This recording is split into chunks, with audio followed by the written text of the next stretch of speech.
bring back the slides and then we'll conclude.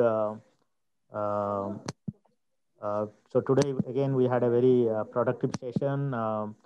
I would like to thank again all the speakers, note takers, and all the discussions that took place.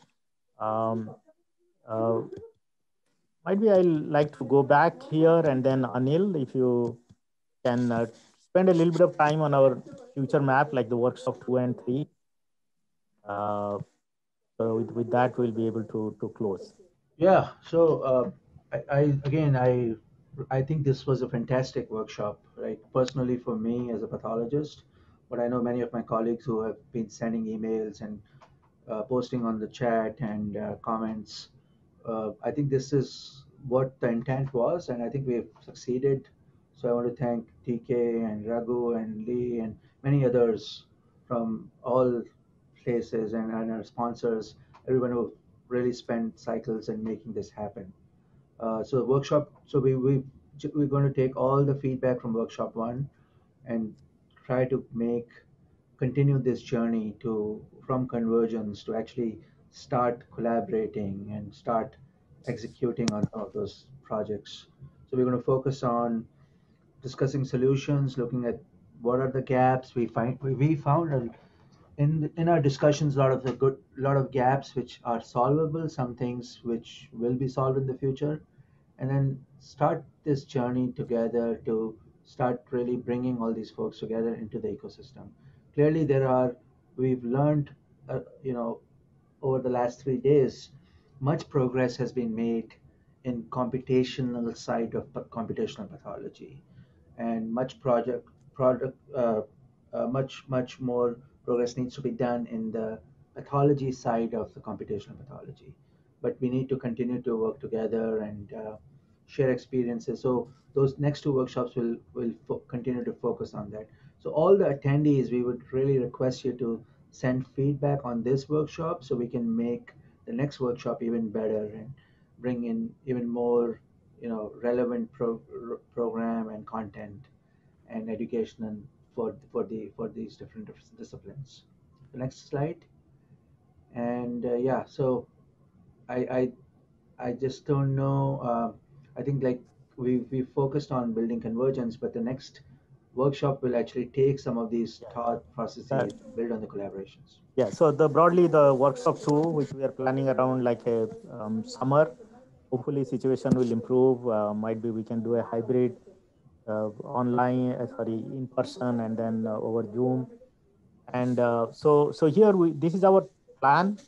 Again, we'd like to get some feedback. In fact, Anil, I was thinking many of us have been busy for the last few weeks to put it together. We can create a Google form and send it out people to give some additional feedback, survey kind of things. We'll take that into account. I was also thinking we can create a mailing list if people are interested, like a MCCP mailing list. People can exchange information. If they have any questions, they can post to that mailing list. Others can respond back. So in that way, it will be much more synergistic. We'll be trying to proceed. And then once we have this, our plan is to have here we'll go into a lot of new kinds of tools and all. But then workshop 3 might be end of the year in 2021 or the early part of 2022. Whatever things we develop here, we'll try to do some hackathon, might be some critical need at a lower level. We can try to come up with some tools to solve some problems. And then those can be gradually migrated to a lot of practitioners and then try to see how those kind of things can be helpful. Um, and then also at the same time we can also see if we can create some educational materials to train next generation of digital pathology. So that is the kind of the plan we had when we discussed it with Midwest Big Data Hub. And of course, this is just the beginning. This is the year one. If people feel and there is enough momentum, we can continue over the next several years also. That is the kind. Yeah. So So that we one of the things I'm surprised about, Anil, with your, I still remember the first day I interviewed you, and you told me that for fun you write at home. Uh, One of the things that I don't see here is a publication plan to kind of broadcast key parts of this. and I'm not talking about, it doesn't have to be peer reviewed, but we should at least think about putting up an archive summary that we can cite when we talk about MCCP that organizes things. You could obviously do that on your website too, but I'm actually kind of surprised that there's no plan here, knowing NSF, for joint publications from the people that are involved. Yeah, no, so that is the goal. We are looking at writing an editorial for Journal of Pathology Informatics, which will summarize these findings and also have content from different speakers. So that's going to be on the website and also will be published in JPI. And Anil, So, sorry, go ahead, Mike. Yeah, so I posted in the chat box a recent paper related to a similar workshop we ran on mesothelioma and the need for a national patient registry for this rare disease. And this is ended up stimulating over $500,000 in funding from NIOSH, who was funded just $100,000 to put on the workshop. But now one of our partnering sites, University of Maryland's received $500,000 and is due to receive another $400,000 to kind of move this idea that the workshop generated to reality with a funding agency partner. You know, and if I'm overreading the convergence discussions that you've had, you know, NSF is very interested in large data sets for targeted audiences that bring researchers and industry together, the so-called Convergence Accelerator grant program. And we at Pittsburgh wrote one of those for our artificial intelligence in medical imaging center, which had a lot of radiology and very little pathology. So we should think about ways that we turn the workshop into major federal funding. Yes, I mean, that is, of course, Michael, is the longer term goal kind of things, and that's where we want to head into. So these are all good suggestions. So we'll try to take these into account.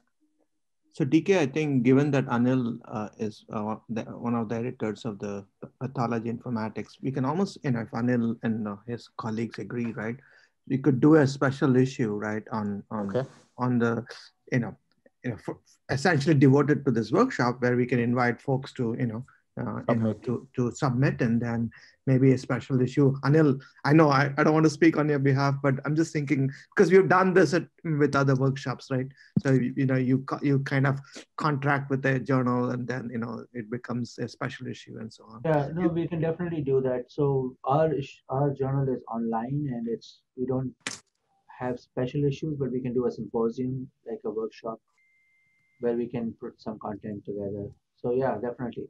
We will actually try to involve all our students and our junior faculty also to help contribute to this. Okay. Thank you, Anil. So Raghu and Lee, would you like to add anything in the end? They were two of the organizers also, co-organizers. Yeah, sure. I mean, it was a great workshop, and I do appreciate all the intense participation. And I think there were lots of there were quite a few I guess strident voices, but there were many who actually didn't speak up. Hopefully, everybody speaks up next time, and then there is quite a bit of involvement, right? And then perhaps form a very strong community. Yeah, and I agree with Lee. It doesn't have to be on the either coast. It can be in Midwest. Okay, I think we should be able to demonstrate that. Yeah. Not much to say that hasn't been said. I really enjoyed the talks. This was a wonderful workshop. It's amazing. This is a regional thing, and I'm really looking forward to hopefully seeing people in person at workshop 2. We'll see. So again, at the end, I would like to thank again, not only the speakers, I think a lot of students and staff from OSU extended help as the co-organizers, working behind the scene to put up the webpage. And we'll be linking all the presentation slides very soon. And we'll also be getting the audio recordings, video recordings. And based on your permission, we'll be trying to put those things. So it may take us like another 1 or 2 weeks to get this done, and then we'll be trying to inform everybody. So please monitor the MCCP website.